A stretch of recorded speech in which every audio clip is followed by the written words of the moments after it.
is August 16th, and I'm calling the Beach Stewardship Committee meeting to order.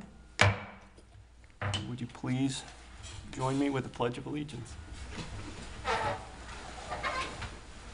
pledge allegiance to the flag of the United States of America and to the republic for which it stands, one nation, under God, indivisible, with liberty and justice for all.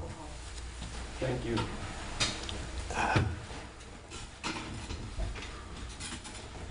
Okay, just a little opening statement here.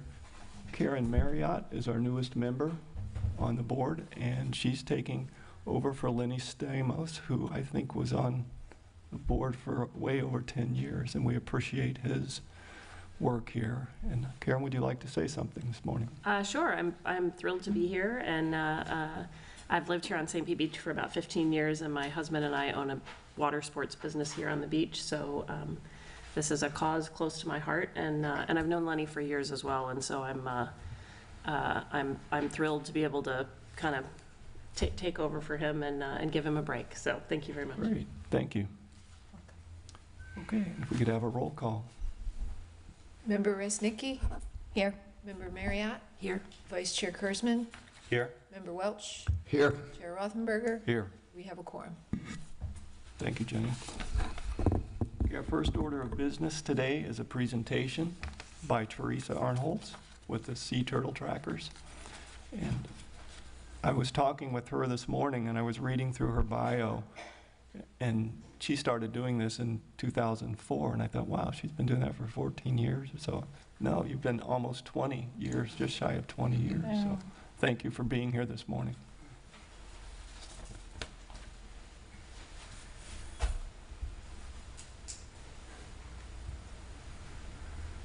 Okay. Excellent, thank you. Can you advance?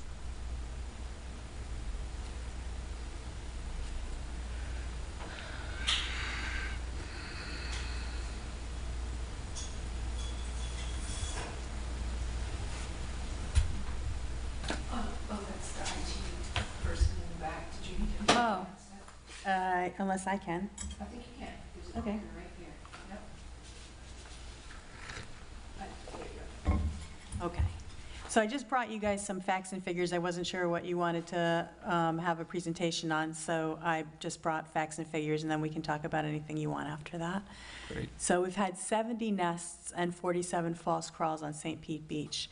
That's more nests than usual by this time, and less false crawls than usual. We've had 6 obstructions of adult turtles, 2 disorientations of adult turtles, 37 nests have hatched so far on St. Pete Beach, 18 nests have disoriented on hatching, so that's almost 50%.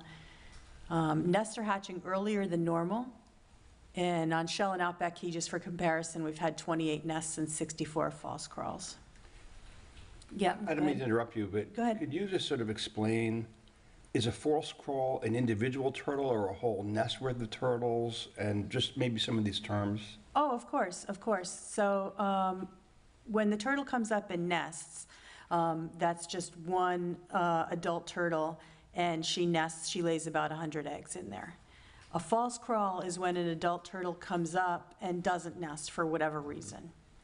Okay. So it could be that she just doesn't like the sand there. It could be that she is bothered by people. But it's a pretty natural thing to have happen. And in previous years, we've had about 50% false crawls and 50% hatching.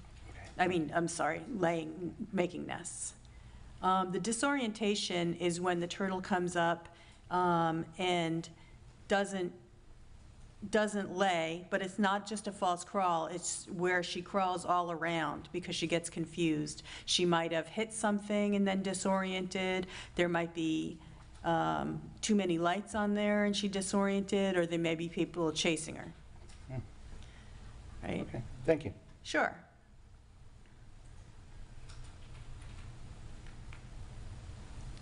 So the obstructions I mentioned. This is one that's on, one of them is on the Serrata, and that's for near a water sports business. And there were 2 tables, 2 picnic tables that she went on, underneath. She went kind of underneath both of them, and got stuck. But she wasn't there by the morning. And the other one is at the Tradewinds. The Tradewinds is the only hotel that's left on the beach that has those old-style wooden beach chairs that don't get moved up. I hate to interrupt you again, but Sure. at one of the earlier meetings, there was discussion about one of the hotels having changed the style of chairs, I believe to be higher or to modify them in some way to not trap turtles. So when I see that those benches, particularly on the left, which look fairly high, I was thinking that was sort of a good, that would be like the model of how you'd want chairs. But you seem to be saying that even picnic table height benches are not the kind of thing, or do they get caught in the X of the side of the picnic It can table? get caught in the X of the side of the thing. She may have laid there. We're not even sure if she laid there because she kind of went underneath both tables, and we weren't sure, so we had to have them move it. We're counting it as a nest because it looked like a nest with a lot of thrown sand, but they can still get laid. They need to do something more than just raise the height. They need to move them. Well, considering the size of the, I'm not trying to debate Yeah. this, but considering the size of the beach, Yeah. that the turtle actually picked that spot to go, is it maybe an attraction to the turtles that they want to go under structures like this? It doesn't seem to be because most of them don't. Okay. So there's a lot of places where there's obstructions, unfortunately, and most of them, they don't. And in this next one with the Tradewinds, she actually was able to lay, for sure, between those 2 beach chairs, but she was obstructed, so we had them move those chairs. Okay, and this is just some places where they did have obstructions. So at the Lido, but it wasn't, the nest was at the Lido, but she went from the Lido all the way north to the public beach, and then she encountered the beach chairs. It was a long disorientation and obstruction. Sometimes they hit them way down in Pass-a-Grille, so the 3rd Avenue one was an obstruction with a bench. The Dolphin was an obstruction with beach chairs. The Tradewinds was an obstruction with chairs. That's the one I had the picture of. The Coral Reef Resort was obstruction in wooden lounge chairs. And Serrata, I showed in the picture. She got stuck under both blue tables at the water sports. You have a question? No, it just looks like she was picking a fight, doesn't it? There's a lot of turtles, so there's 70 nests, and, those are the 6 obstructions, so there's not too many. So a little bit about sea turtle hatchlings. They emerge at night in a boil, so they all come up at the same time. Typically, it's after 9 o'clock and before 5 a.m. It can be outside of those areas, but typically that's what it is.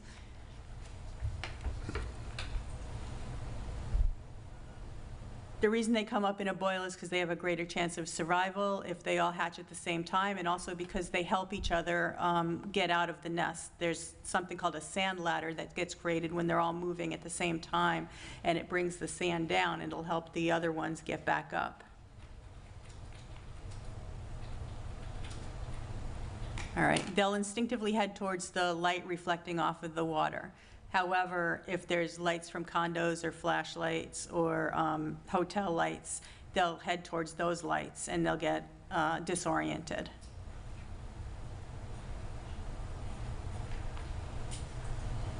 So some pictures of some disorientations. I'm showing you some lights that are at the Don Cesar, and then a picture of disorientation where the turtle goes up the turtles go up pretty far towards the Don. So we have a lot of nests that disorient up towards the Don Cesar. Can And I, so- excuse me, can I ask you a question on that previous? Just because by coincidence, I happened to be on the beach one evening.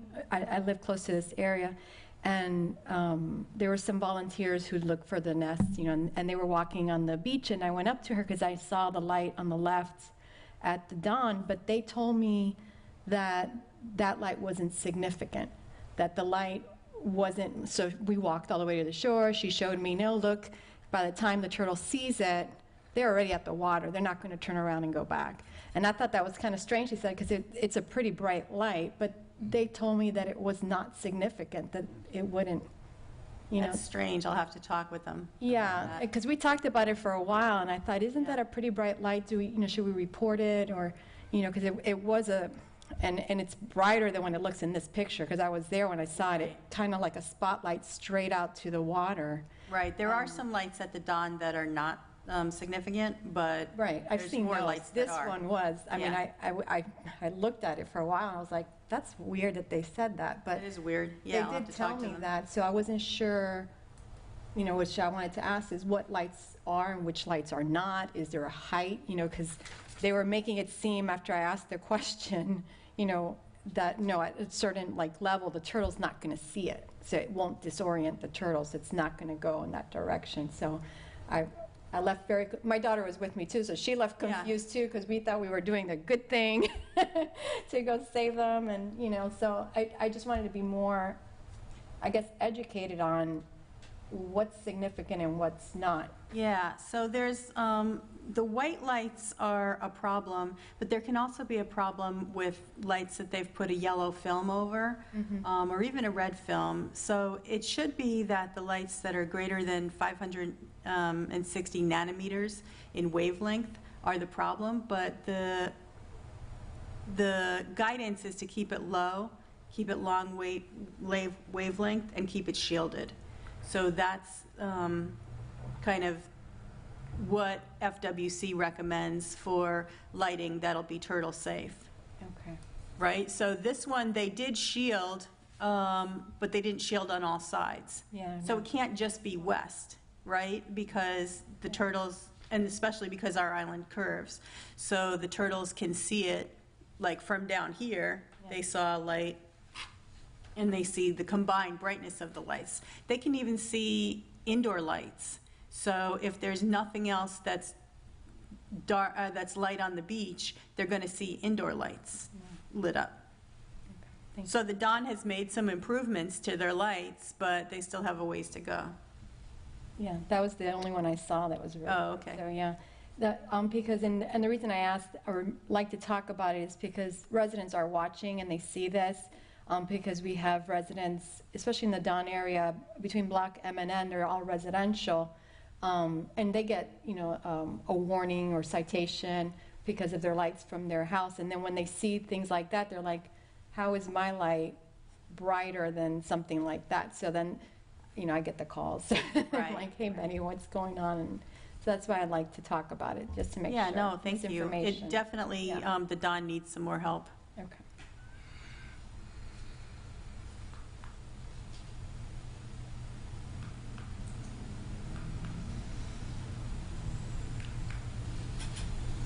All right, and this is just, the next couple pages are going to be disorientations in some of the areas where they are. If you see, they're mostly towards the hotels more than towards the people's personal property, the private homes. We had an adult disorientation and there was no specific light source found, but for the most part, they're disorienting towards something that we know. So towards the trade winds, towards the park at 15th Avenue where the tennis lights are on or the basketball lights are on, near the Rumfish. There's one that's near a private home, 3800 is got bright lights, and we responded to that. We get a lot of calls in the night. Is that a house or is that a? It's a house. On 3800 Casablanca, 37th and Casablanca is. Casablanca is the name of the hotel, I think. Or, I'm sorry, name of the condo. Oh, it's a condo. Okay. Yeah. disorientation to the county public beach, disoriented towards the Don. You know, they went in there to the parking lot, the restaurant, and the pool deck. And this was, in some cases, after the Don had made some improvements. And are these, are the disorientations, are they, sorry. Okay, I'm hearing you. Where did it come Yeah. from? Yeah. Are these times when there were people who were physically watching the nests and saw what happened? We're or is not it allowed to sometimes- watch the nest anymore. Okay. So unfortunately, we used to have a program where we would have people sit out at the nest at night, and FWC discontinued that program where we're not allowed to sit out there anymore. They want it to be as natural as possible, so they want us just to focus on working with the properties to reduce the lighting concerns, and if we get a call, we can go out there. Now, we could do spot checks, so that might be what you saw, is somebody doing a spot check when we knew something was going to disorient. But for the most part, it's going to be just responding to calls, which is terrible because it's just a reactive type of thing. Yeah, I mean, I can see both sides of that argument, but Yeah. but yeah, and so most of these disorientations that are reported, that's where somebody saw something and called you guys. Exactly. Or you're just, or is it just seeing where the tracks of the turtles went as well, or these are all where somebody Yeah. saw? Okay. Yeah, so mostly there's somebody calling us, but sometimes we see in the morning, we see the tracks and we follow them for where they disoriented and went to. We'll always look at the tracks in the Yeah. morning and see where the turtles went to, but a lot of times it's somebody calling us at night. Okay. And then you got to get somebody out there, so it's not immediate, Right. Yeah. unfortunately. Yeah. Yeah. So we have issues up at the Silver Sands, the Coral Reef, Postcard Inn, over near the Undertow. This is interesting. Maybe you have a slide, I don't want to jump ahead, but we're focusing here on the hatches that didn't succeed. And, you know, if I was a turtle, I wouldn't want to lay my eggs here, because these are areas that are very busy. If you go back to your first slide, maybe because I forgot, how many successful ones were there where they weren't disoriented hatches? About 50%. So 70 nests, and we had you're showing about 10 hatches, areas where there were problems on the hatching. I'm not talking about the false crawls, Right. because what I'm wondering is, would it be good to have a false crawl at the PCI or the Silver Sands, or the areas where you're going to have problems where they hatch, so that they do a false crawl and go, this is not a good spot, and they turn around and they go to a spot where there is success, such as the other 60 nests that did not have problems on hatching. Right. So, yeah, I mean, I guess it would be a good thing, but turtles, haven't evolved that way. Well, I mean, in other words, if they see Right. chairs and they say, oh, this is bad, and they turn around, Yeah. they hatch, they have their nest somewhere else. at one of the Yeah, other it would be spots. better if they didn't hatch if they didn't lay their nests in front of the trade winds or the PCI and stuff like that. And if the chairs were there, maybe they wouldn't do that? No, the chairs don't interfere with them hatching. It's the lights. It could be the lights, but the No. chairs won't interfere with them hatching. There's No, a I didn't lot. mean interfere with them hatching, interfere with them laying their eggs in the first place. No, it doesn't. The turtles don't make that kind of determination. Sometimes they will, and we're guessing why they do the false crawl. But there doesn't seem to be any correlation, or else we wouldn't have so many laying their eggs there in the areas that aren't so good for them. Okay, thanks.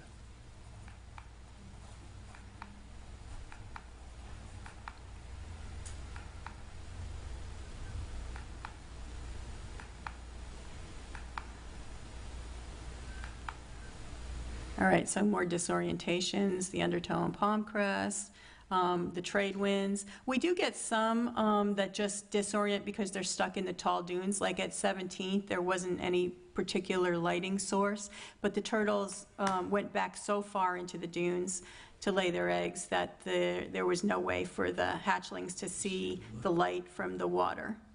So that happens too. So again, the trade winds and the dawn. More again, the dawn.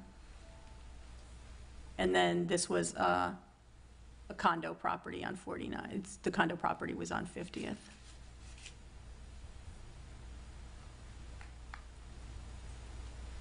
That's all I had for the facts and figures. I have something about the lighting ordinances. There's, most of the counties in Florida have a lighting ordinance. We're one of the few that does not have a lighting ordinance countywide. So what we have, the only thing that we have is new construction that talks about the film that you need to put over your windows to keep the light down from your indoors. So that's what we have for Pinellas County. And we have for St. Pete Beach, we have an ordinance that hasn't been changed in quite a while. So hopefully that'll be changed soon. Do you know how the statistics compare for those other parts of the state where they do have lighting ordinances for false Pinellas crawls and County is disorientation? the highest rate of disorientation in this state. And that's true. I mean, that probably partly because we're one of the more crowded also, I would assume, but and is that true for every section of the beach? Are there any of the municipalities in Pinellas County that are doing a better job, or that have something figured out that the rest of us hasn't, or? That's a good question, and I'm sorry, I don't know the answer to that. Okay. I can find out from Clearwater Marine Aquarium. They Yeah. do that other section, and I can send something back to this Yeah. committee. Okay, so what we've been doing to help is we've been working with the hotels. We're working with the trade winds in particular very recently to try to get their lighting and also their obstructions under control. So they've made a lot of changes just really recently. So we've been working with Pete, who's the code enforcement officer here, and with the trade winds to try and get some improvements made. And they've made some improvements even last week. They were making some improvements to their lighting. And that's what we'll do, is we'll go to particular hotels and work with them. Can I ask a question? If there's no lighting ordinance, what kind of things are they doing? Like, what's the standard that they're trying to meet if there's no, There is a lighting ordinance from the municipalities. There's just no countywide lighting ordinance.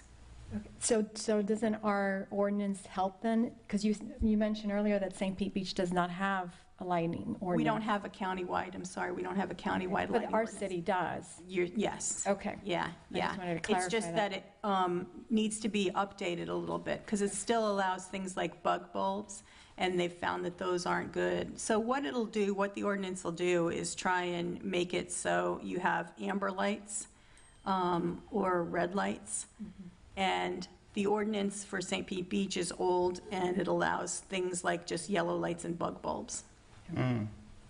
Yeah, I had submitted for our July 11th workshop some slides that are available for anybody who asked for them. It's in the record. And I had referred people to voltlighting.com that had something called Turtle Safe Lighting Best Practices. I'd wonder if you at some point could just, let me know whether you think that is a good recommendation. It's just different, it's about different lighting people could use. And then I know, there's turtle glass, not just film. Right. I know people that are putting it in their homes during renovations. Yeah. And it means that the light won't escape at those frequencies, right? Right. And I don't see it in many codes. I mean, are you comfortable with that idea too, that then people don't have to close the curtains because they're using turtle glass? Yeah. Yeah. That's good. Yeah, for the indoor lighting. Okay. And then I've seen also, just another question, I've seen on the beach, some hotels, rather than have the heavy chairs, use the lightweight chairs. Yes. But then they use the bent rebar to hold the chairs down because they're lightweight. Can't have a wind gust blow them around. Are those rebar a hazard for the turtle, or those kind of chairs? If they would keep them out all night, and what we do is we have the chair vendors bring up certain rows of chairs so that they're back a ways. I know that Sand Dunes Beach Services does a really good job of pulling in their chairs at night and bringing it back a ways so that the turtles won't get into an obstruction with them. Right, okay, because I'm just not sure if these rebar things, I mean, they're a trip, I mean, I'm trying to figure out what is acceptable, because I don't know if it's the X that's bad on those picnic tables, or just that one turtle he just wanted to check out I mean, but I thought that Tradewinds had said at one of the meetings that they deliberately had worked with people and were getting chairs that were higher, that was acceptable to the turtle tracker. I just met with Tradewinds last week, and we told them that they can't just get a higher wooden chair. They need to pull back their chairs. So they're going to need to get chairs that are movable. Now, there's a problem because the city doesn't have a clear enforcement of the policy for beach chairs, because the city's policy right now says pull everything up. After a turtle nest is found, No, pull everything up at night. only on the public beaches. Yeah. But on the private beaches, it's pull up after the nest is found. Is it? Yeah. Yes, After the nest is found? Okay. Yes. for the hatchlings to be able to We're get just back. going through the ordinance. Okay. Let me ask a question, because it's hard to say, like, where should the chairs go? You say pull them back, but you also mentioned earlier, you had a nest that was way into the dunes, right? Yes. So a turtle isn't going to know the distance. They can go further around the Don on blocks M and N. I've seen, they're marked nests right now, and they're up on the dune. Right. So is it so much, is it a distance thing, or is it a density thing? The amount that are out there. Right, so the Because Tradewinds it's has hard a to wall tell. of chairs. Correct. Right, And that's so what what I'm we're trying to working get with at. them on is at least if they can't pull back their chairs, which they can't right now because they're the wooden chairs that Correct. don't easily move, at least get some spacing between the chairs so that there's aisles and things like So that. they can kind of like if they do bump into it, they have a chance of moving through it. Right. So is it, and that's what I want to maybe try to get across, is it more density of the amount? Because it's hard to say where should these chairs go. We spent many hours, let's just say, discussing chairs and setbacks. A turtle isn't going to know, oh yeah, the setback is 75 Right. feet from, they don't know that. But is it to set them up or put them in a place so they can funnel themselves out of a situation if they happen to get themselves trapped? Yes. So the chairs that are movable, they move them and they put them up, they stack them. And so there's much more room for the turtle to get through. Correct. Okay. Yeah. Thank you. And another question, what should, and this is for residents, like information too, or anybody overall, what should you do or who do you call when, like for example, for myself, when I saw the lighting, I happened to see 2 volunteers, so I kind of went up to them. But who do we call? Because this is usually in the evening or early hours. Code enforcement is not going to come out at that time, or are they the ones to call, or is there someone, like who's You can Who's that call called me to? and I'll give you my, my card. Okay, and is this something that can be shared with all residents? I don't want your phone to be going off, No, but that's who would okay. It can call? be shared with all residents because Okay. it's the number that's on the website. Okay, all right, so they should be going directly to an organization to Yeah. help in situations when they see a disorientation. Right. Not the sheriff's, right? It's not a non-emergency number. We try to give out a lot of information to the neighborhood about who to call when they see something, so it's not a see-click fix. They'll be too late, by the Right. time. Okay. Right. Yeah, the sheriffs can be helpful, but they also, sometimes they'll put their lights on to see the turtles, and the lights can be disorienting to the turtles as well. But the sheriffs have done a good job of keeping people away. So, yeah, if they call us. Yeah, Conversely, from the turtle that went all the way up into the dune. yeah. You saw one not far from here, I think, that it was right almost in the shoreline. Would you consider that a disorientation too? No, it's just a turtle that Tired? not good at picking a spot. It could have been a disorientation where she went, it could have been an earlier disorientation where she got tired out, and then she only came a little bit out of the water to lay. But I know there's a couple of nests, there's two in particular that I'm thinking of, where it wasn't related to disorientation. She just didn't pick a great spot. Okay, thank you. I happened to watch a documentary about turtles and, them giving birth and everything recently. And in the documentary, what they found was that after the hatching, this group actually went in and dug the spot where the nest had been. And typically they were finding 2 or 3 turtles that hadn't made it out, and they were saving them by doing it the next morning. Are you being allowed to do, I know you're not allowed to watch, but are you allowed to do that? Not the next morning, 3 days later. Okay. So we need to dig up every nest 3 days later to do an inventory.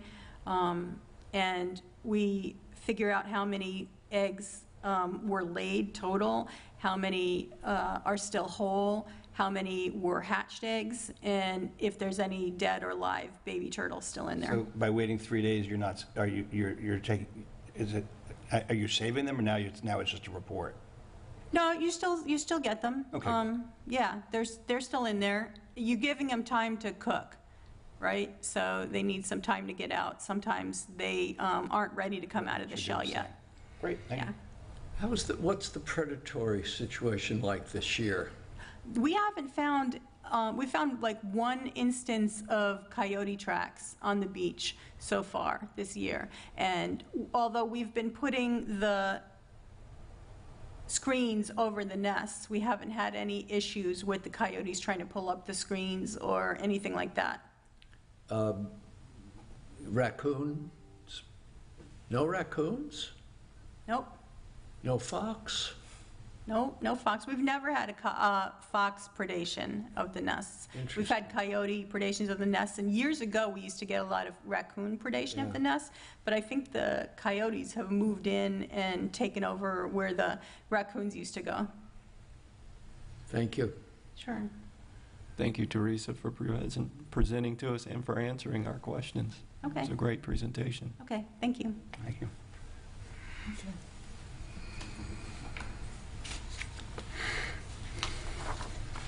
Okay, the next order of business is the approval of the agenda. And to get a motion, I motion to approve the August 16th, 2023 agenda. Second? I wanted to just add something to it, or would that be the, Oh, sorry. Yes, absolutely. someone had sent in that they wanted to talk about lighting, and I wasn't sure if they wanted to be added to the agenda, or if that was just a public comment. It was a public comment. Okay, then that's it for me. Oh, to add, okay. we're good with the second? Yeah. Second.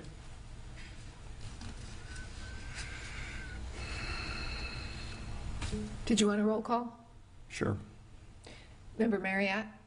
Yes. Vice Chair Kurzman? Yes. Member Welch? Yes. Member Resnicki? Yes. Chair Rothenberger? Yes, Motion carries. thank you. Next, we have some audience comments. No. Okay. Good morning, everybody. Good morning. How are you doing this morning? I'm doing very well, thank you. Good. My name's Lisa, and I am a resident and business owner and local artist, and I've also been involved in sea turtle conservation for the past 12 years and have worked with Teresa and their group. And recently, as of this year, I started a nonprofit because of the past 12 years seeing that the lighting has not improved. It's gotten worse. And so My effort and our organization's effort is to be proactive instead of reactive. Once you're out on the beach and you see the disorientation, it's too late. So what I did was I got a team together and trained them through Sea Turtle Conservancy and National Wildlife Federation on lighting. And we actually conducted a complete and entire lighting survey of the beach. And I can tell you that we did not have one building that was 100% compliant. And when I say compliant, I mean compliant with the Marine Turtle Protection Ordinance that the city does have. Yes, it definitely needs updating, but what we're trying to do as an organization is educate and go to the residents or provide a free lighting survey. We'll come in.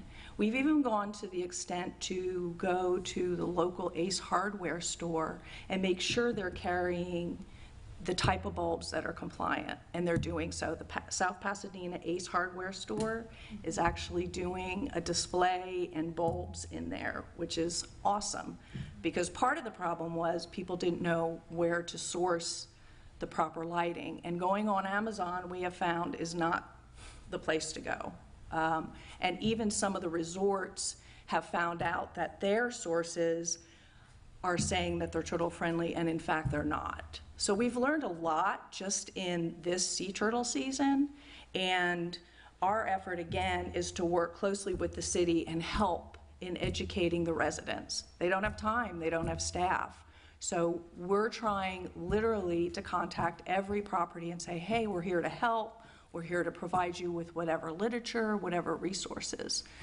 So I'm just here because I want to see us be more proactive than reactive, because it's too late. And literally, we lose hundreds of hatchlings every year. 50% of the nests are too many nests that are disorienting. We are the highest in Pinellas County, which is alarming because the East Coast has thousands and thousands of nests, and they're doing a better job. And somebody asked about one of the beaches, and I did talk to CMA, and they actually, every city has their issues. I think it's Reddington Shores that has done some significant changes. They've educated all of their code enforcement officers, and I know St. Pete Beach, there was a crew that went to the training specifically for lighting. Anyway, thank you for your time. Could I ask a question? What's the name of your foundation that you said you just started? Coastal Wildlife Advocacy Group.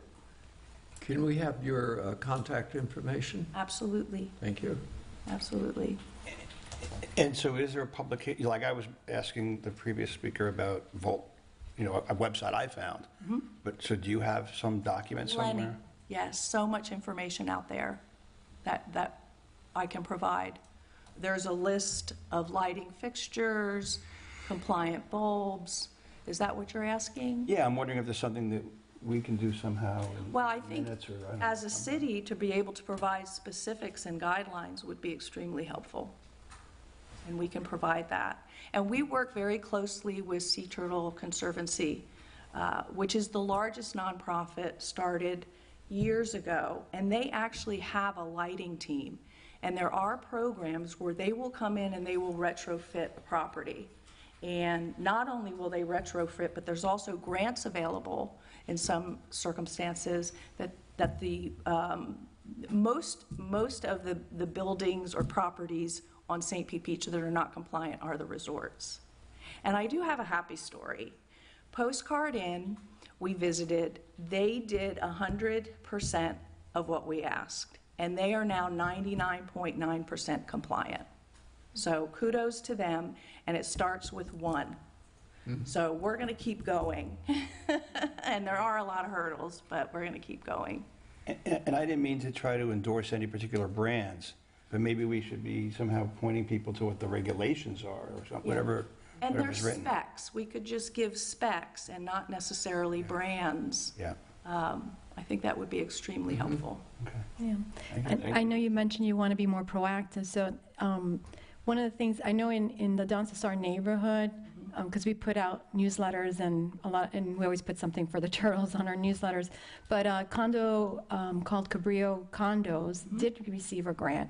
So I know it's out there, and they did get all their lighting done on their condominium to compliance using a grant that was available. So I don't think a lot of residents know stuff like that. So if maybe something to add besides the hotels is maybe the associations that have residents along the beach, then they can pass on more information to the residents as well. We would love to do that. In fact, we're finding it difficult to, with the condo associations, to find, or with the condo buildings, to find the person, the association, because we'll actually come in and we'll provide literature, and we'll also provide a workshop if they choose. Okay. So it's all about education, and we want to be that entity to do that. So we're starting here. Thank you. Good. Thank Thank you, you very everybody. much, Lisa. Thank you.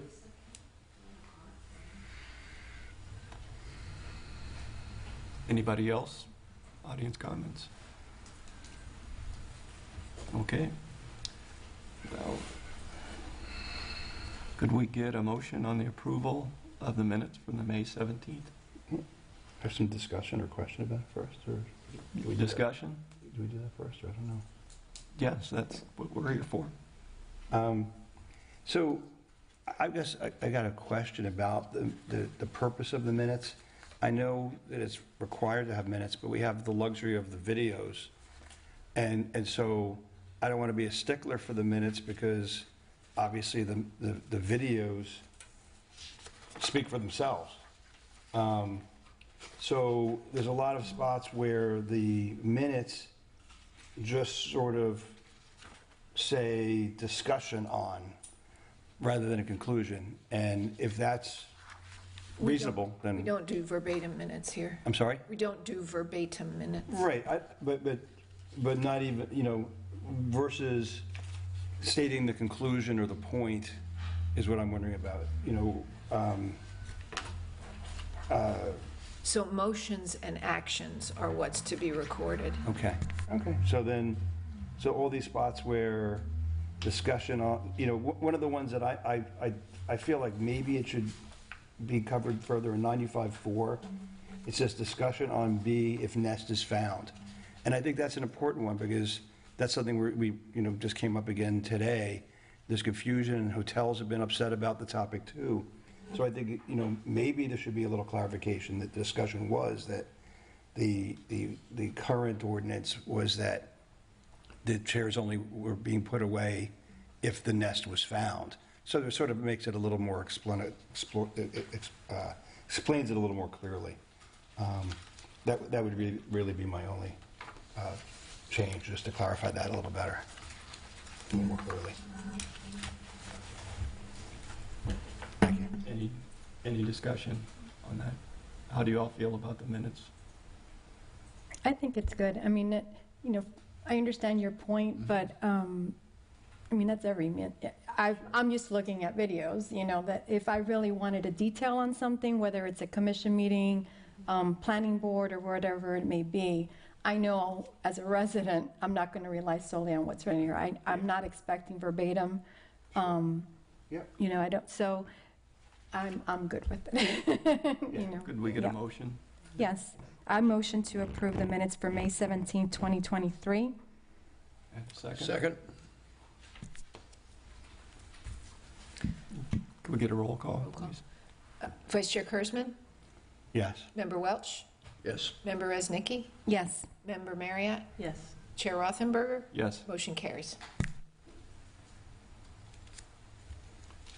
Okay. Now we're on our action items. Mm. And I guess, Ayako, are you gonna? So the items for discussion? Mm-hmm. Yeah. So somebody wanted the latest update on the beach renourishment, and I think the best place, when I reached out to the Public Works, they said we watched the commission meeting that was on July 25th, when the Pinellas County Public Works Director gave us the very latest update, but I'll summarize that quickly for you. Okay. Basically, our beach renourishment efforts are at a standstill at the moment. So the county is pursuing other avenues to try and, accomplish the goal on their own independently without the Army engineers. That's my understanding is where we're at the moment. There's no timeline involved with that, don't know how long it would take. I believe the mayor did also ask residents and everybody to reach out to, because your tax dollars are funding this, so, to raise a little bit of noise to try and get some action moving in that direction. I believe that's where we're at.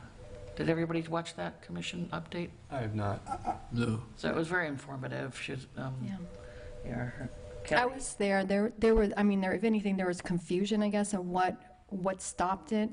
I mean, I was there, I was present at the meeting, but, and I have seen residents do what you have already mentioned, send out letters to the state representatives to see how can we move this further. I don't know if there's any place, other than next door. I don't like going to social media to figure out what's the appropriate place to go, but is there somewhere that residents can go to know that they are contacting the correct person? I don't know if at that commission meeting they mentioned that, so. They said just reach out to your representatives, your state representatives. Local. Yeah. Okay. I was the person that asked for that, but I think maybe I should clarify. The description of the Beach Stewardship Committee actually is, quote, "The Beach Stewardship Committee reviews information related to ongoing beach renourishment efforts throughout the city and evaluates information related to preservation and maintenance of the city's public beaches." So I actually was looking at it from the perspective of, why are we so far, we're not even in the back seat on this. And I don't want to be in the way, and I understand that the city commission is very active in this, and there's also discussions at the Big C, way bigger than us. We're an advisory group. But we're not even CC'd on what's going on in this area. So I did some research also. I was at that July meeting. There also was a little bit discussion at the next city commission meeting. But I'd like to share a couple things that I saw in looking into this to try to find out the latest and greatest. And I hope I can share some of the things that I've found. One was that, I guess the most shocking thing was, and I'll just start with the most shocking thing. In January of 2022, in New Jersey, the environmentalists are very upset about the Army Corps doing the beach renourishment that they're doing in New Jersey, because they're saying all the sand is being brought in and only helping private landowners because there are no deed changes being done. Supposedly this is not being done just for Florida, that the Army Corps is being consistent across all states.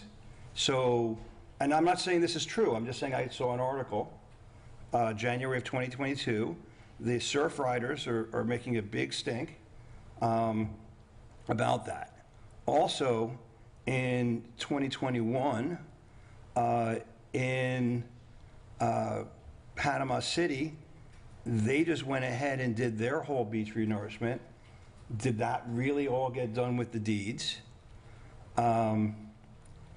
In Verano Beach, and this was published August 7th of 2023, they just did so much beach renourishment, they actually moved the turtle nests. So in some places, they deliberately make you wait to do the beach renourishment until after turtle season, but some places, they actually spent the money, and they spent a fortune to actually move the turtle nests so they could do the beach renourishment. And then this one really shocked me. Pawleys Island, which is in South Carolina in 2020, here what they do is they agreed this week to condemn the last 4 easements needed to ensure the Army Corps of Engineers will have a role in maintaining the $14 million beach renourishment project the town completed in the spring. Now, when I read, and of course that is where they actually are going to pay those property owners for condemning part of their property for the easement. Now, of course, that's a scary term because it's eminent domain, and at the most recent city commission meeting, the mayor made it very clear, eminent domain is not a term he wants to ever use, that's not the action he wants to take.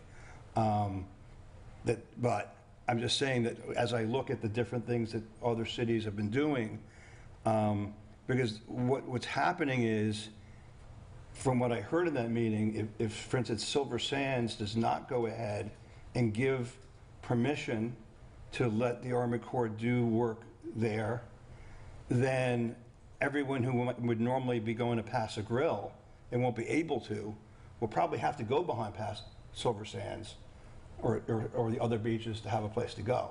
Not to mention the damage that could happen to all the property if it's not protected by, which is not just about recreation, this is about saving homes and everything else. So, but there's even better information.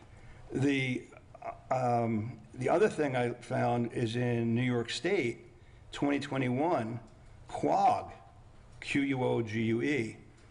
There, the mayor there actually talked about the fact that it was federal money being used to buy and pay for this. And it actually says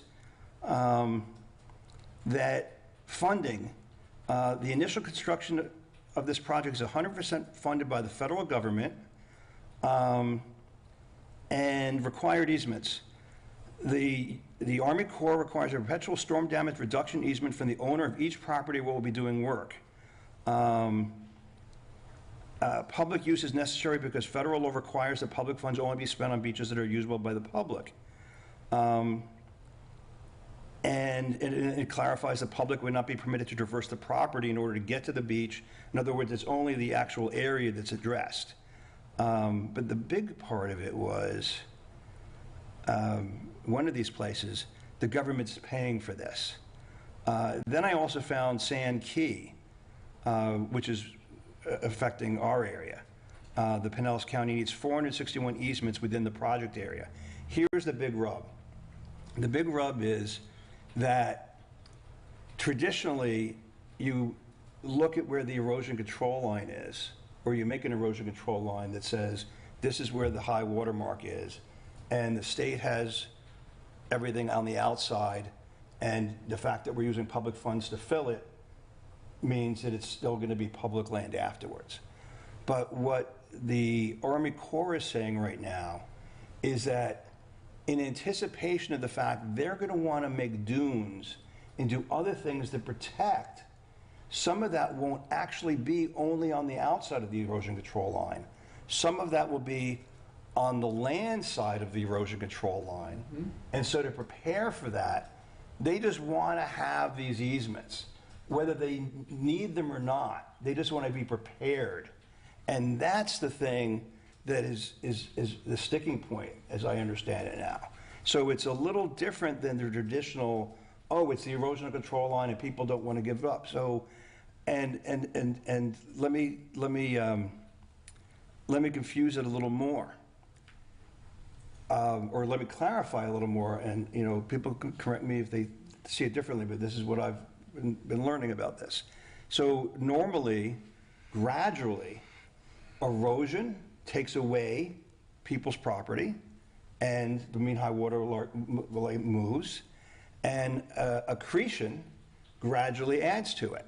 And we heard at our last meeting, or at a workshop, at a city commission meeting, one of the hotels mentioned how their beach has gotten much larger over the years. Now, I think one might deduce where some of that sand came from, because as the sand moves and works its way along. But there's another thing that I read, and that is avulsion. Now, avulsion is when there's a storm. So a hurricane comes in, and it moves a whole bunch of sand at once. Well, guess what? Although erosion and accretion moves your high water line and moves your property line, avulsion does not. So when we look at it, when we look at the land behind the hotels and we say, here's the high water line, I think we have to be careful and make sure and verify whether that was from avulsion or accretion.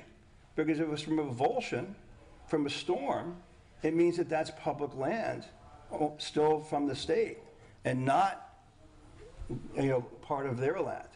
And so that's just something that we need to consider also. But again, this is all part of the same question here. So here's what's really shocking too. The current form from 2018 that these people have to sign says no right of access by the general public to any portion of the conservation easement area is conveyed by this conservation easement. Yet on the form from 2006 that was done in Long Beach Island, there it did force them to give the public access. So it's very confusing as to who's asking for what and when. I haven't seen these letters. I saw Congresswoman Luna's letter that was posted on Nextdoor. That's the kind of thing that I think we all should be, seeing in some sort of way. And then lastly, in 1974, working backwards, on the current, on Ashley Moody, the current Attorney General's website, she has an April 1974 statement by the then Attorney General saying that all the beaches are really the state's property, and because of that, the Army Corps doesn't get to just do work on our beaches. They get to assist us in working on the beaches and outline sort of some of the procedures about that. And I think some of that may be helpful also in some of these discussions. So I don't know whether some of this, like this, what's going on in New Jersey, could be helpful. We're certainly not in the loop. We're not even in we're not even seeing what's happening. But I just wanted to get some of this out into the video because I thought some of that was interesting. Alco, I have a question for you on the funding. I think has typically been 60% federal, 20% by DEP, and then 20% through county. Is that correct? You know more than I do. I don't Okay. know exactly the breakdown of the funding. I just know it was state funded. It's a state project. And, the Army Corps of Engineers were deciding what was happening and what they wanted requirements in terms of these easements. At one point, they were willing to split the project so at least we could get our work done down to the southern end here. And then they changed their mind, I understand. So, Did they mention anything about the Grand Canal issue needing to be dredged and any possibility that could have been worked into putting some sand on the... I don't recall that. Okay. Did they mention anything about the Grand Canal? No, I don't think so. No, they didn't mention that. Okay, No. just wondered. Yeah. All right, Dan, I could add a little, if sure. there was a federal mandate a few years back to harden all the beaches. That's the source of all this stuff. There was a big story in the New York Times this week. Fire Island, which had $1.3 billion pumped into it a couple of years ago, and I was out there while they were doing a great part of it. It widened the beach and built the dunes in private communities. National Seashore didn't need it very much because the dunes are wild. There are no houses in the front. There was a winter storm this year that knocked out all the dunes in front of a big community on Fire Island. They're not being funded to get that back because it was not a named storm. The contradiction and the mandates are so varied from Maine down around the whole Gulf, and the whole West Coast. I don't know how we'll ever figure this out. But if we get an opportunity for them to dump some sand, we have to take it. Yeah. And especially on this north end of the beach, because it all winds up on the south end of the beach. Sure does. From my understanding from that commission meeting, I believe that storms do not qualify renourishment. They don't. That's what I just said. That's what the New York Times story was about. No. If it's named, they can do something. That was the thrust of this article in the Times. And this is the richest community on Fire Island with zillion-dollar houses, and they've lost their dune, and they don't deserve a dune. They built the houses in the front to begin with. They should never have done that. If you build a house someplace that nature is going to take away, why should I pay for you to get that back? I've never understood that. If you build on a beach, you're taking a risk. That's true. Well, so how do you reconcile St. Pete Beach? I think everybody for their own. If you buy beachfront property, you have to contend with nature. It's not my job to keep your house or to keep your land. Well, I actually was looking at the Historic Museum, and I actually found from, maybe it was 40 years ago, a bunch of the neighbors in Pasadena actually got a bunch of backhoes, rented them, and they made a huge berm before the hurricane. Oh, we used to do anything we wanted on the beach 50 years ago, but that doesn't happen anymore. And the article was about how, the city used to give them the nod and say, go ahead. And the DEP or, Well, there wasn't even a city. No more. There was no city. Well, whoever it was said it was okay. And then, We were our own city. Yeah. And then they said, no, you can't do that. And they were looking for, who rented that equipment. Yeah. So now, what do you do? I mean. Well, the people I trust the least are the Corps of Engineers. Because all you have to do is look at their history of their projects. They have messed Florida up beyond any other development. Okeechobee.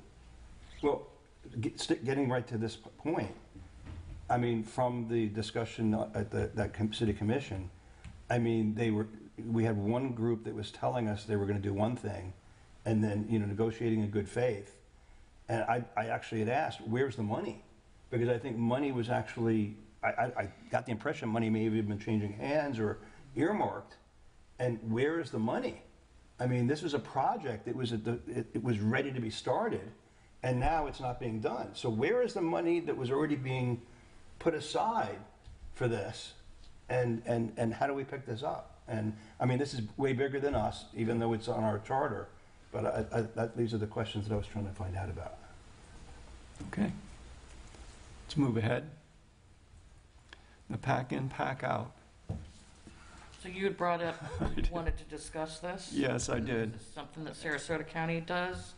And we do a sort of an equivalent here, where we do have the signage, the electronic signage. Have you seen it? Saw that. Over the Bayway Bridge and over the Pasadena Bridge, where we say, fill your holes and leave only footprints. Mm-hmm. A nice picture of a turtle, etc. So, I would, I guess, thinking long-term with the beaches, I'm seeing them becoming maybe more similar to the Grand Canyon. It's something that has to really be protected. Grand Canyon's got a pack in, pack out. Sarasota, I think, is only doing that on holiday weekends. But I think ultimately, and this is being optimistic, I would love to see that here, where we're not having to have dumpsters, which I think was a good idea that holiday weekend. I thought, well, why is this dumpster here? I bet there's not much in it. Well, sure enough, it was almost half full. and we learned we didn't have enough, clearly by the pictures that we have. Absolutely. We need more So for next year. it's just something that I wish we could put on a wish list. And I'm going to talk to some people where it's worked. Yeah, Okay. I like Yep. that idea. Yeah, I've been. I'm sorry, Michael. No, go Say your ahead. finger, go. To Sarasota County, I know several beaches on Siesta and on Lido Key, and something that I noticed when I was there, which I thought was pretty nice. As soon as I put my towel down, I was with my family. Someone came up with their ATV, and came right up to us, and I thought, oh my gosh, we're not allowed to picnic here. Maybe we're doing something wrong. So I thought we were going to get given a warning or something. But on the contrary, the gentleman was very informative.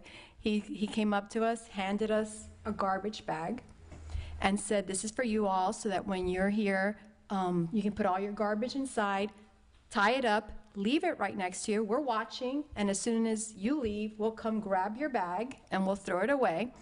And I was like, are you kidding? I felt like tipping him. I'm like, really? It was a public beach. And then he was just continuously informative, about what, we cannot do, make sure there's no glass containers, so it was very informative, very nice, and kind of like the proactive, like you were mentioning in the public audience comments, is about being proactive. And I thought that Sarasota County was doing and it was in both Siesta and Lido Key, which is Sarasota County. I'm sure Venice does the same, but that they're taking a proactive approach to doing that, So I thought, I was very impressed. Another thing I saw in Sarasota County, they mark areas with, I'll say there were 4x4s, because they seemed pretty big. It might have been 2x2s. But marking the areas for setbacks so that you could identify private, public areas, so I guess maybe for their enforcement to know what the setbacks are for the chairs, because they were actively pulling chairs back, as sunset came. They were out on their ATVs, and they not being the city, maybe they required condominiums and hotels themselves. Obviously, I wouldn't say put it on the city, but that part of, maybe it's an ordinance, I didn't look into it, but I could see the active involvement of picking up trash, getting the chairs in, or set back to wherever they're supposed to go, and very identifiable by using those posts, just marking areas. So again, if there is enforcement, they know exactly where the areas are. Because even that, myself as a resident, I don't know what the setbacks are. Nobody knows what becomes private or public. I know in the Don area, the Don Star Hotel, as well as the residents or the area where we're marking with signage so people know, to try to kind of be proactive about it so it's identifiable without being intrusive, obviously, on wildlife. It's literally a post, so I would hope the turtle would kind of ping right off the post and move on if it was in their way. But Sarasota had done a pretty significant job from the prior year I was there, even having, because it's been very tourist. I don't know if I used to live on Siesta Key, so quite different from when I was there in '98 to what it is now. Very tourist, very populated, a lot of people coming over. It's not the same as it used to be, but they're taking proactive approaches for wristbands. I know we talked about wristbands before in the ordinance, but they required you to wear them so that you would know where you were, that you were supposed to be there. There was just a lot going on. So, I don't know, I'm just putting it out there because it seems like Sarasota, just as a person coming to visit, not talking to anybody in the city, has taken some steps that might be useful to kind of reach out, see what local counties are doing or neighboring counties are doing to help improve and things that we've seen that are frustrated, like garbage and stuff. So it sounds like they have a heavy supply of staff available. Well, no, I also think, Only- like I said, I think they put it on. I think they put it on the residents themselves. Like I said, it wasn't the city staff pulling the chairs. They're either, again, maybe it's an ordinance that requires you to do it. Of course, you do need enforcement to make sure that they're doing what they're supposed to be doing, right? But and maybe those ATVs were just in the public beach areas, probably not across the whole. Sarasota County is long, more than 7 miles, than St. Pete Beach. So, but they were doing certain steps that I, at least myself visiting, recognize the difference. Michael? The more you do for people, the more they expect. What we want are people to be responsible. So the message of take out anything you bring in is much more important to me than staking out and getting somebody else on a vehicle that shouldn't be on the beach in the first place. It's way more important. So we're starting with little signage on the bridges. That's good. We need information given to everybody who's in a hotel or a Airbnb or whatever, these short-term or any rental on the beach. All guests have to know that they can't or can do certain things. If we have people picking up garbage on the beach, it should be the minimal amount of garbage, and in the minimal amount of cans and dumpsters, which are ugly as hell. And Necessary. well, they were necessary on the 4th of July. I've been on many, many beaches.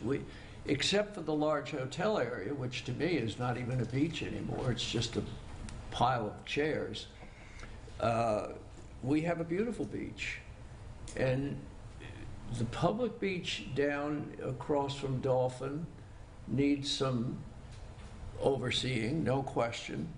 But from there on down till you get well into Paso Grill, the beaches are beautiful and hardly used and very, very clean. And the dunes are looking very, very good too, except for our Casuarina forest.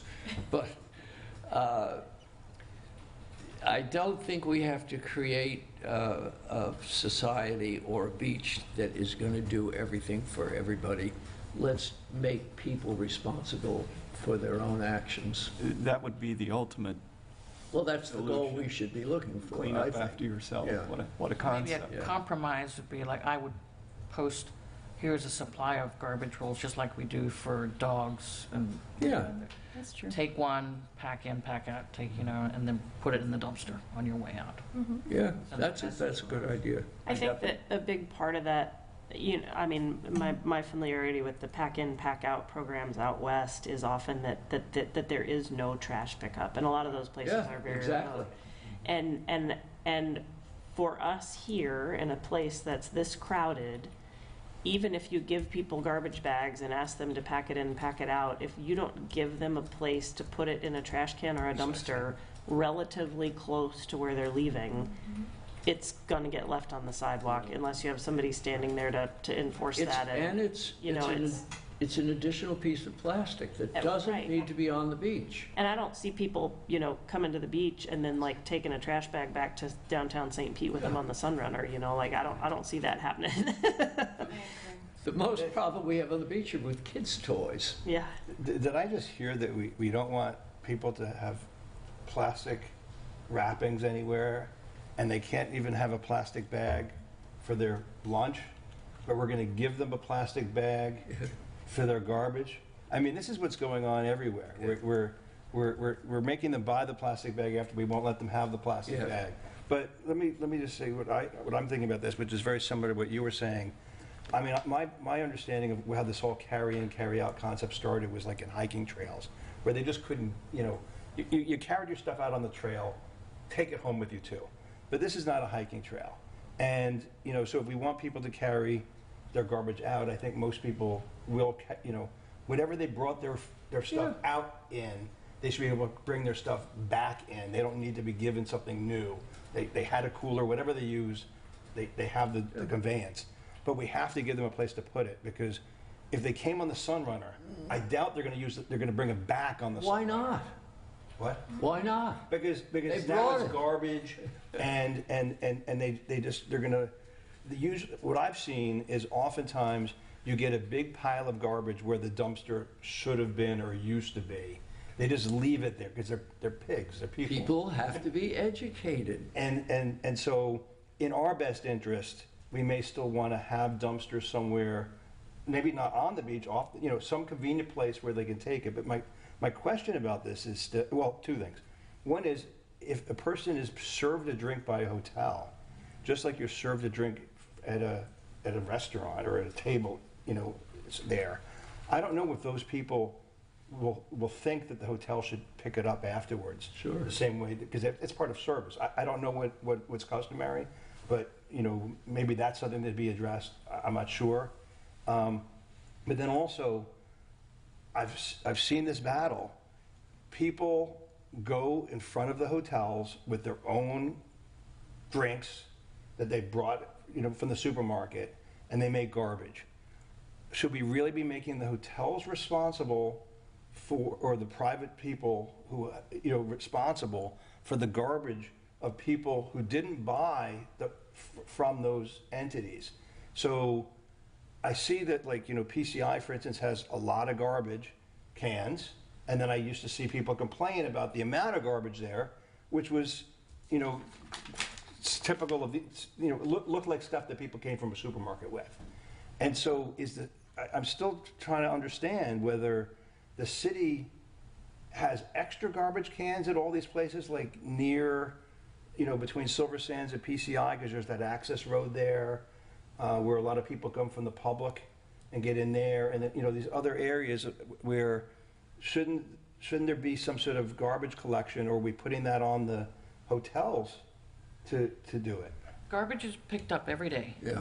on the beach. And at every walkover, there's a trash can for normal, everyday, disposal. City Now- garbage. Yes. City that garbage we cans. collect and pick up.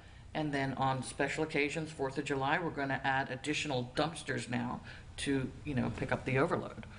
But when those trash cans get full, yeah, people end up putting their bags by the side. I mean, you can't anticipate, how busy you're going to be on any given weekend. So how does one recognize the city garbage cans all look alike? Yeah, they're all beige, They're big beige a ones. big flip lid on them. All right, thank you. Were the pictures that are shared, I don't know if you're doing this later, I don't know who shared the pictures, but, Yeah. okay, is this people leaving it next to the trash cans, or garbage that was picked up on the beach and then moved over to the trash can? No, this is all the stuff that's by the trash can. By the trash These are This is 4th of July. You can see the dates Yeah. at the bottom. And So this that's is why you're the saying they're gonna add postcard. additional, For big occasions, yeah. big Pass and weekends, grill. okay. 90% of that stuff shouldn't have been on the beach in the first place because it's alcohol. So we need a little prevention also. So some of Next 4th. Is this for this discussion topic, this set of pictures? Um, I don't know where this came from. Provided some. Yeah, I pictures. provided those because I knew we were going to be talking about that. So this was this one? Mhm. So is this one, it says dumpster on beach north of Paradise Grill, so this was actually the inside of the dumpster? Yes. But it's showing that it's contraband Well, I was surprised how much stuff there was in there. in styrofoam. Yep. And there was a mattress out there earlier this week. Somebody Yeah, just that was recent. left. 4th of July was overwhelming. And the easy up frame, somebody actually threw into the dune. Yes. Again, that's Recall that. educating people. I mean, but you're not going to get everybody to do what's right, unfortunately, but But still a we'll goal. never get them to do what's right if we do it for them. I agree Well, with that. would you want to leave everything there until someone comes back and picks it up? No, of course not. But this is an exceptional situation. I'm there all the time. You don't see that twice a year. Well, I tell you, my wife and her friend, and this is to what we're speaking right now, they walk, run, pass a grill, and I would say maybe not 5 times a week, but at least 3 or 4, they both come back 2 garbage bags full I do too. every morning. I Does completely the agree. city have any kind of a more formalized, how the state and the county has adopt-a-highway programs where a business or a group of people can have a section of road that they're responsible for cleaning up? Is there anything like that for the beach? I mean, There are a lot of people that pick things up. Days. There is no organization. because for instance, I would, as a business owner,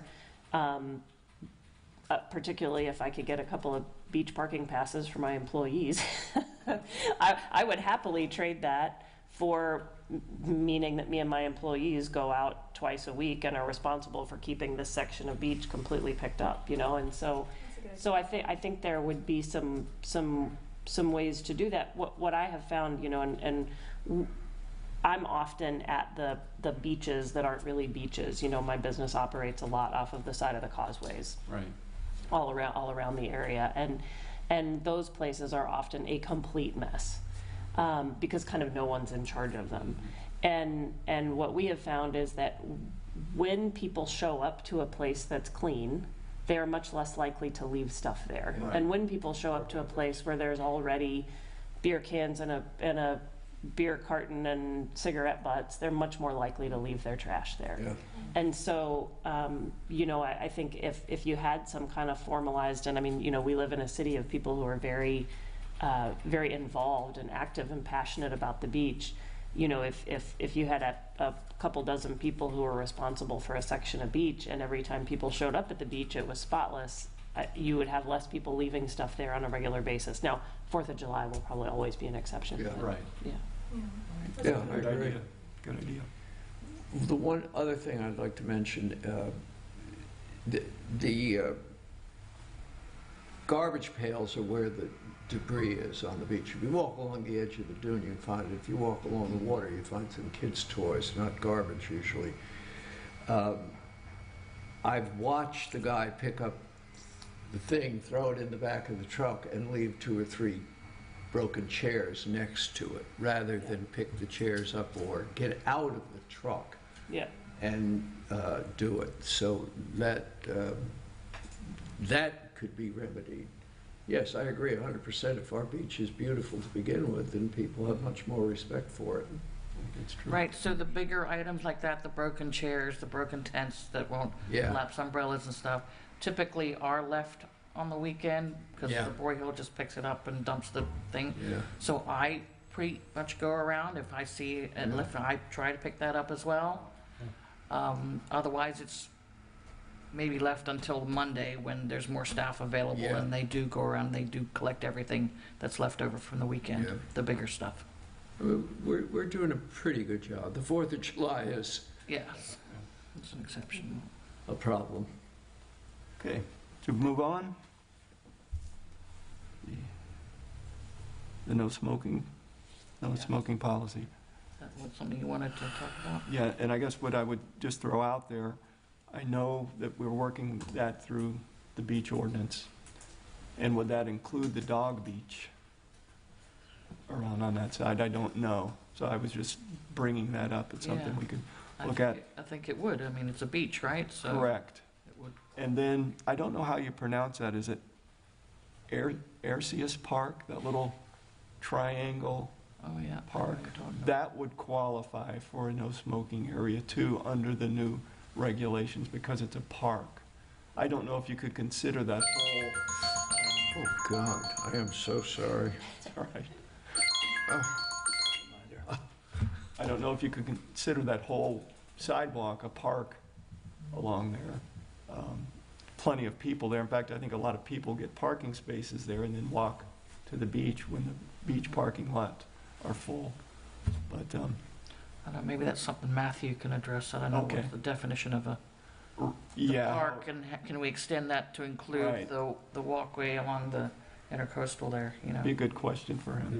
We have the parks ordinances, and then we have the beach ordinances, and then Right. they each may have their own. But both beaches and parks fall under the new smoking I regulation. believe they both have that. So, okay, and got something down here on the approaching Publix and other retailers on selling fireworks. And that's something that's, I know that it's lawful to shoot off fireworks on the 4th of July and I believe New Year's Eve. But I was wondering if it would be beneficial if we approached, or the city approached Publix and asked, hey, would maybe you not sell fireworks here? Because I think those are picked up probably by people, tourists, and they're gonna take them back over to the hotels. Maybe not- Where do not they say sell not fireworks, them. though? Yeah, they all do, but maybe not say not sell them, but maybe post information. Something. So people understand, you know, you can buy them, but Right. just a reminder, Yeah, so Can you buy- fireworks. are I've not only allowed. ever seen Buy like faux fireworks at sparklers. Publix? oh, yeah. No, Really? they have packages. But They they- have like. Yeah, big they have big packages and they have sparklers and they have the little things that you throw on the ground and they snap. Yeah, they do, the snap. They're faux fireworks, But- though, I think. The other thing that I think is very important that isn't addressed, the balloons. The birthday balloons are a disaster, especially with long strings on them, because True. they'll catch in the dunes, and they're a plague Tourists. up and down the East Coast. And I've seen them here, not as often, but the only place I know that sells them on the beach is the dollar store, and that's part of their big business. So if What's it- they would post information, don't Yeah. take these to the beach. Yeah, to Don't get let back to them the go. fireworks, because they do sell them. I mean, I saw it like at Publix or Walgreens or Really? CVS or whatever it is, but maybe post information. So you can't require them. Right. You're No, as and a I- retailer, but not to not sell them because you might be doing the sparklers out of your house, Right. you know, so, but to a reminder on St. Pete Beach, you know, FYI, you know. Is the concern the sparklers? Because my understanding is that like Costco and Walgreens and these supermarkets, they have packaging that looks like fireworks, but when you actually, and some of them don't even have good disclaimers to show you, but they're not really exploding Oh, fireworks. they are. I thought they were really. They I've have never even bottle, noticed you know, like the bottle ones that you can put the stick in the Okay. bottle and they take And it off. shoots? Oh, yeah, I know, because we've bought them, so I know. You actually- know. okay. Yeah, they're pretty, they're way more impressive than when maybe we were little, Yeah.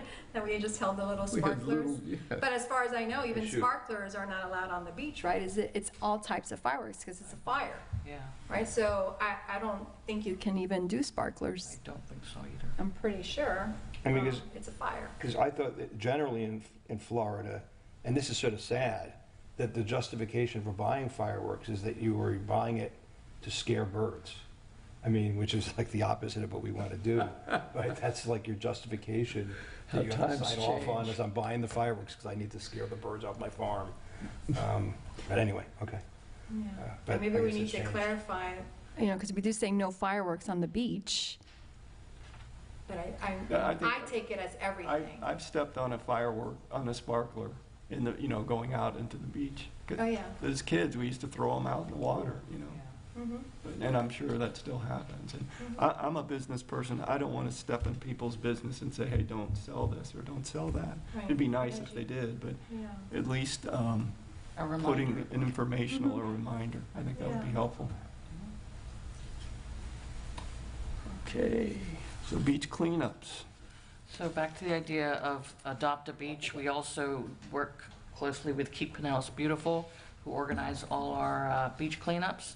And they're pretty regular, every weekend, more or less, either Grill or Rock, or we will have groups, companies come in and want to do a cleanup for us. So that's a very active program within our beach. So we do have the assistance of that as well.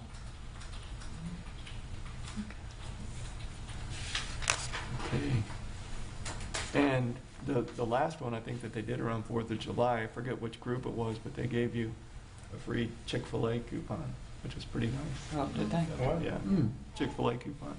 So, Yeah, Keep Canals Believe will supply all the tools, the pickup tools, right. the collection bags for them. It was a We Sunday provide event. parking passes for the volunteers. It was on Saturday.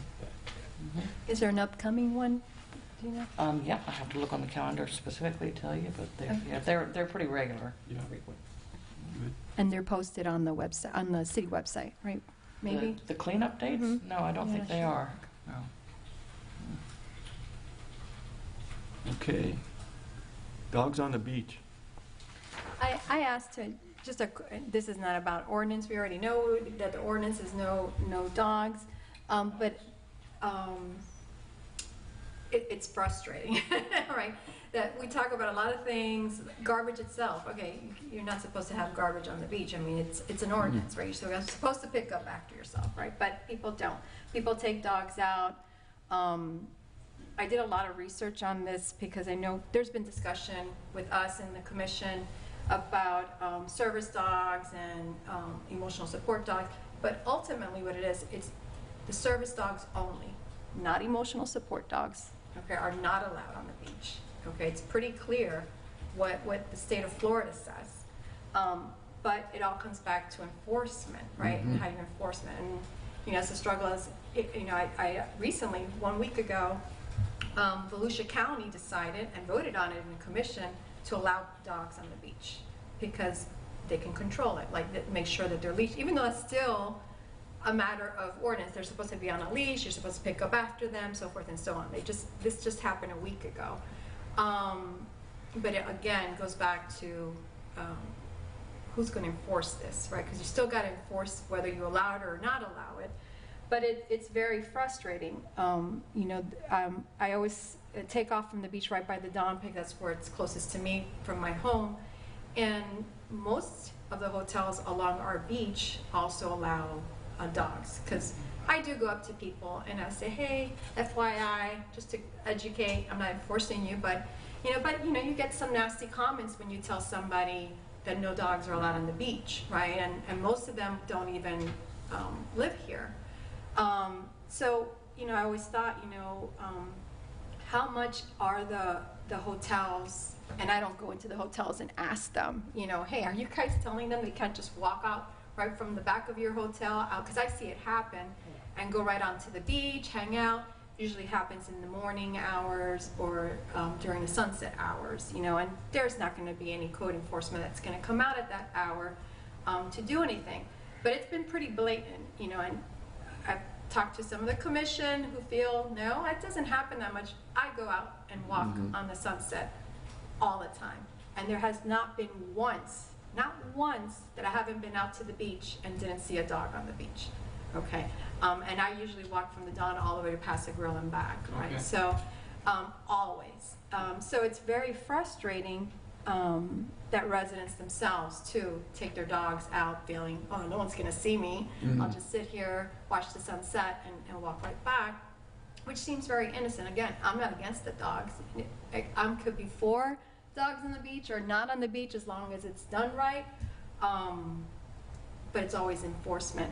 So I was trying to figure out how, as a committee, that we could spearhead maybe things on, and we've talked a lot about educating, right? Picking up your garbage, but even like the dogs and all, and we all know this is a big ordinance, it's really big, how in a city with limited staffing can enforce this. And I know they've added to the patrol for the sheriffs on the beach. But it's still very difficult, I think. And how can we be, again, proactive to getting people to communicate it? And I think the hotels, which, there's a lot of them, right, could help and educate people who are staying at their facilities or property that you can go here with your dog, but you can't take them out there. And maybe they can help and guide people. I know it's like you want to be hospitality is important. You don't want to throw your Right. people out, your customers, but that we can do something, to help it, because it's pretty blatant And out there. this year I'm sorry, Michael, go. They did have more trouble with dogs with the black skimmers here too this year than they had in the past. And I did see them running back and forth, and the skimmers are flying right on the shore. And these are not dogs on leashes. I mean, they're playing with them. They're running into the water, coming back, big dogs, This is, I suggested before that every hotel and every rental unit have a paper as to what's allowed and what isn't allowed. And I've had that in places that we've rented. Maybe the city could print something so people wouldn't have to think about it. Here, you're renting. Yeah. And every hotel has to put that in the package when they have somebody come in, whether they have a dog or not. Here's the information for the beach. Yeah. I think that would be a simple solution. For hotels. And it wouldn't hurt to have the electronic sign on the bridge say, sorry, no dogs on our beaches. Oh, we do at the dog beach. Or there's a dog beach. They're up to dog beach only. Yeah, and that dog beach is not really officially sanctioned. It just happens to be a dog beach. I mean, it's no official, one's I think. there. I don't know if there is anything official. Is it on the ordinance that they said, Yeah, it's in there is? But I believe it is. we've been sending people there for years. No, it's actually marked out. Oh, does it say Yeah, there's a it's a sign. dog park? Dog beach. It's Dog actually- yeah, beach. I it's think it actually- says Okay. dog beach, yeah. So, following up on what you said, I mean, it's interesting because there may be hotels that actually advertise themselves as pet-friendly hotels or dog-friendly Yeah. hotels. As a matter of fact, with dogs on the beach in their advertising. Yeah, and that's exactly what I was going to ask. Is any of those websites we should look and any of those websites where they actually say that they're dog-friendly and they accept dogs? That same website really should be saying but dogs are not allowed on the beach. Otherwise, it's just, they're just setting everybody up to I be upset. did look into that, at most of the hotels that I'm finding the violations from. The comments I've received are, why didn't the hotel tell me that my dog wasn't allowed on the beach? Yeah. Is one of the responses I've gotten. And I have reviewed their websites. Some of the bigger ones do say we are pet friendly, but they don't specifically mention that they are not allowed on the beach. Or there was one, I can't recall which one, that did actually mention the alternative is there's a dog beach that you could take them to. Right, I mean, that's So- important. But not saying something is By omission. insinuates Yeah. to the person, I'm renting at this hotel that is on the beach, has beach property, and they're pet friendly.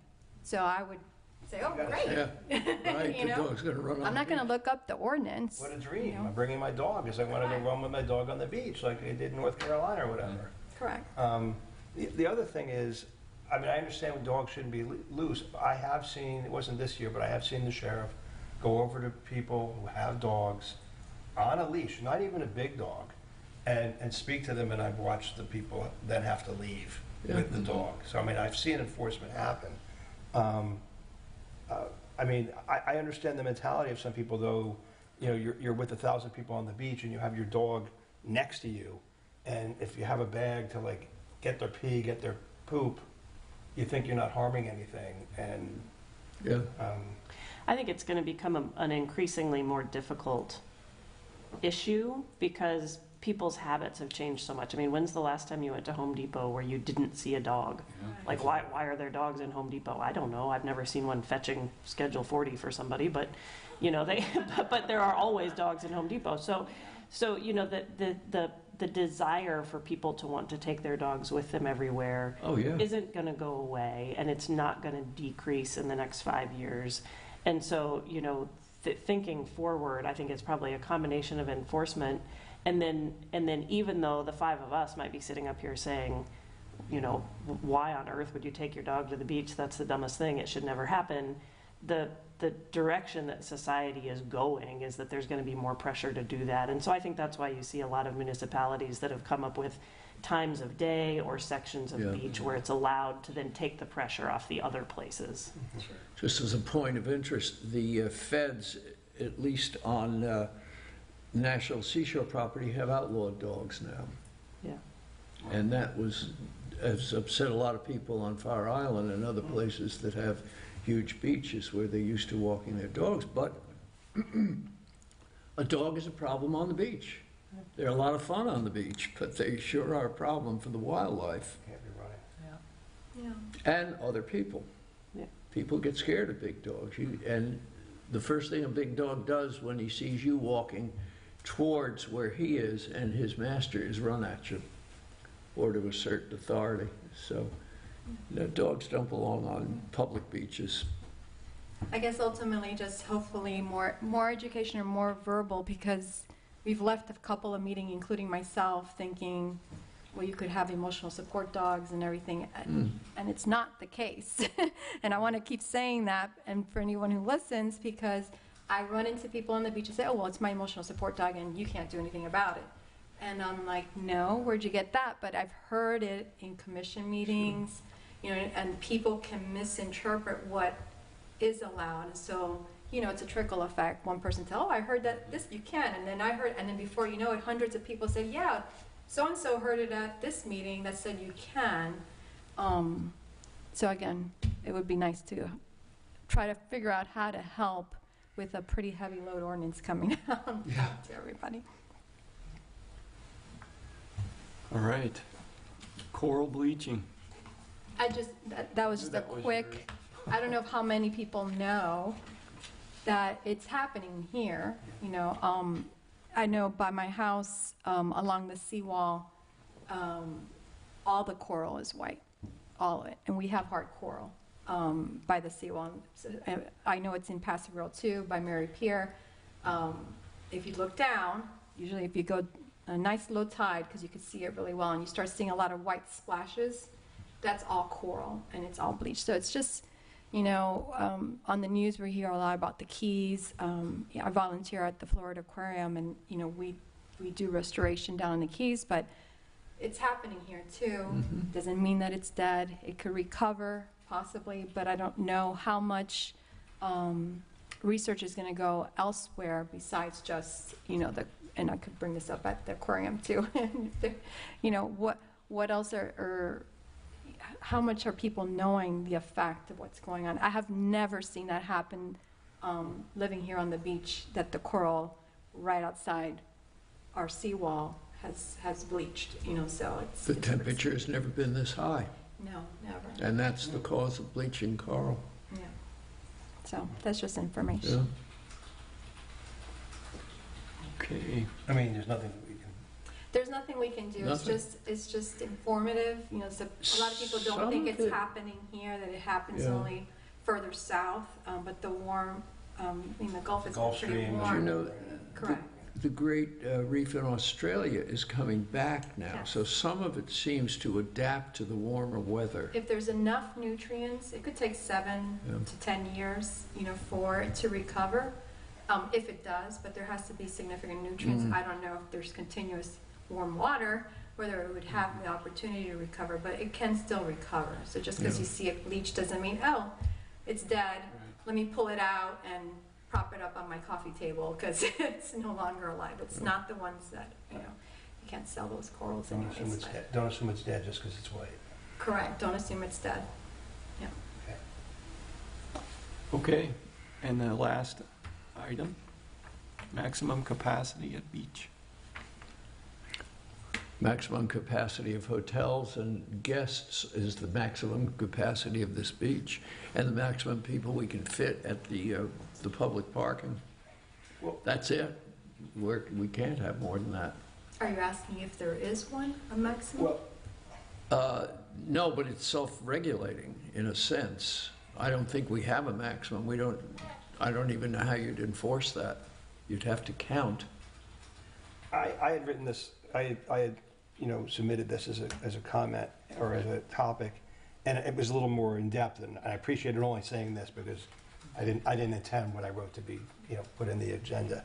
But the main thing was that it used to be that the capacity was self-regulating by number of hotel rooms, number of residents, and number of parking spaces, and a limited amount of mass transit. Now we're getting a significant increase, potentially, in number of hotel rooms, and a significant increase in mass transit if people have their way with the Sunrunner. And what I'm wondering is, what are the theoretical limits, or what are the things that we need to be prepared for? Are there things like bathrooms, other essential services that need to make sure that they're ready because we've seemed to be removing the natural maximums that used to be here by increasing the number of hotels and increasing mass transit. So can you just do that? And then at the same time, the amount of beach may be reducing dramatically if we don't get the beach renourishment. So now you're adding more people to the beach and reducing the amount of beach. What's going to happen? So are we prepared for that, or how do we deal with that, or what do we do, or what do we think about, or I just want to flag that. That's what I'm asking. It's like, Very good question. I have one question on what you just said, John. Oko will know this. Are we eroding any place else but the southern end? I don't see any. I haven't seen any specific, Yeah. I wouldn't know. So we have just a very small area of beach, and that area of beach is limited, except there are more and more rentals, short-term rentals down there. I've But been told we're one storm away from, Upham having what usually happen again. That Upham has had the biggest beach for the longest time I've ever seen since I've lived here. Yeah, Paso Grill is definitely one storm away. It's only Paso Grill. They're not Upham. Okay. And it's only Paso Grill from the stand, from the concession stand, well, about maybe a few blocks before that. Couple. So, Okay. But this whole renourishment project, it wasn't part of the renourishment for Upham? I thought. Yeah, I believe the entire beach all the way down, but I'm But sure they they seem would to think they load need more. to As far as maximum capacity, I mean, we know that once all the parking spots are filled, we're pretty much filled up. So with the idea of having some signage, electronic means of calculating all the parking spots are taken, don't even bother trying to attempt to come down Paso Grill and get into the chain of not finding a parking spot and, you know. Which the representative from the city commission wants to eliminate from Paso Grill. He said that at the last city commission meeting, he said he doesn't think it's worth it, and Well, the app, I the think, people is come what- anyway, so why bother? Which I actually think that we don't know how many people do pay attention to those electronic means and aren't coming, but. I don't think at the commission, there was, that what they're talking about is the app or the disc Yeah. that's on the floor. And I don't think that's helpful anyways, because you also mentioned earlier, you don't need to park either, right? You can park elsewhere, you can ride the Sunrunner, and then you can hop on Freebie and make it all the way to Paso Grill and not put your car, but your person, right? You're an individual. So it's hard to calculate all of that and what would be considered maximum. I think that's just a person arriving eventually. I think myself, when I lived in Miami on South Beach, I stopped going there. I did. I know. Once I knew that I had to hop over bodies, I hate to say that, because that's what it was so full, so many people, you had to literally be careful where you stepped. So I stopped going. So I think it's an unfortunate thing that people will stop coming when they say, well, I can't park and I can't, sit at the beach, and, it's not the way you would want it to happen, but how would you calculate it? I mean, it would be difficult. You physically can't be out there figuring out how many people, and you could say cars, maybe you could just simply say, hey, the lot is full, but it won't stop someone from filling the beach, if you can get there some other way. You're not counting residents, remember? We're not cars, right? I walk to the beach, but I'm a person, right? So we're filling the beach regardless of the vehicle. You could have a room with one person at a hotel, or you might bring your 2 kids and your husband, let's say. It's 4 people now. So it's really hard to say what the maximum is, Well, actually, I mean. minimum. I wasn't asking what it was. I was saying that we're changing that theoretical maximum. I mean, the number of residents who live here is a given, and people may change the number of bedrooms, may change family sizes, but I mean, it's pretty much a given. The hotel's changing. Actually, I did flag that because they counted, for instance, for the Serrata, the number of keys, and I said, "What's a key?" And that got me into asking, and they then said, "No, it's really the number of rooms." And then I actually, in my comments to them, flagged, well, if you're going from a room that has a single bed, one double bed, to now having 2 king beds and a sleeper couch that holds 6 people instead of 2 people, and it's still one room, we'd like to know that. Because now the room may have triple the capacity. So that's another angle here, again, where the maximum may change even if the number of rooms doesn't. So again, that's what I'm sort of getting at, is if we have a drastic increase in the maximum potential number of bodies in these hotels coming out. I'm not sure that necessarily affects the number of people on the beach, though, because when you look at the Dawn or the Tradewinds or various places, and I don't know the number, and maybe the hotels do, maybe nobody knows, but if you have a large conference at the Tradewinds using the conference center, there might be 300 people there staying in rooms who are never going to walk out to the beach. Yeah, right. So Type of use. so assuming that the number of people in every hotel room are going to be bodies on the beach on a given day is probably not an accurate assumption. Right, you So can't. that's True. Just like residents, and we could be 10,000 people who live here, but doesn't mean all 10,000 are out at the beach. No, yeah. no, it's just a gating factor, Yeah. So I was asking is there any limits that we need to be thinking of for the beach, though? I mean, garbage, we can always address. Is bathrooms an issue? I don't know. I mean, I think the problems on the beach are rarely. I mean, I think there are cities like Miami and I was in New York a few weeks ago where it's just sheer numbers of people, which is tough. But I don't think I think we're a ways away from that spot. I think our problems are bad behavior at the beach. And we could have the same number of people that we have on the beach on the busiest day of the year here. And if people are behaving themselves, if they're not so drunk that they forget how to behave, and if they're, if they're not drinking so much they forget where the bathroom is, and if they're putting trash in a trash can, and if they're not playing loud music, then nobody is that concerned with the capacity of the beach. I mean, even on the most crowded day here, I go to the beach and I go, well, I'm not going to stay long because I can go some other day. But it's not to the spot where you're having to pick your way through the bodies. It's purely behavior on the beach that's the problem, and that's an enforcement issue. And if we enforce those things strongly, the people who don't want to behave will quit coming, and then that affects some of our capacity issue. Right. I mean, I don't know quite why, I know people in cars, they can come here, or they could take their car to Fort DeSoto, or the Sunrunner. I don't know why it couldn't just keep going around and maybe go to Fort DeSoto to let some people off there if they wanted. As another alternative, also as a way to help address some of the overload. I mean, I think all the beaches are crowded. It's not that we have 30% more people at the beach because the Sunrunner stops Not at yet. the county park. I mean, it's Uber, it's Lyft, it's more people in St. Pete, it's all those things, and the traffic gets backed up going out to Fort DeSoto also. There's a lot of people everywhere, and unfortunately, we're not going to go back to 30 years ago when we just had less population and it was a nicer place. I mean, Correct, yeah. that'd be great. Also, remember, the people that come over on the Sunrunner don't drive, so that's a plus. Yeah. But one of the features of Sunrunner is that it includes a spot so you can bring your bike on with you. Yeah. So there may be some of that. I haven't seen it yet. The other thing, since you mentioned bad behavior, it sort of segues into something that happened since the agenda, which is the topic of lifeguards. And Ayoko, I know you were asked about this, or you were quoted about it. That's service. Give people more service, you get more people.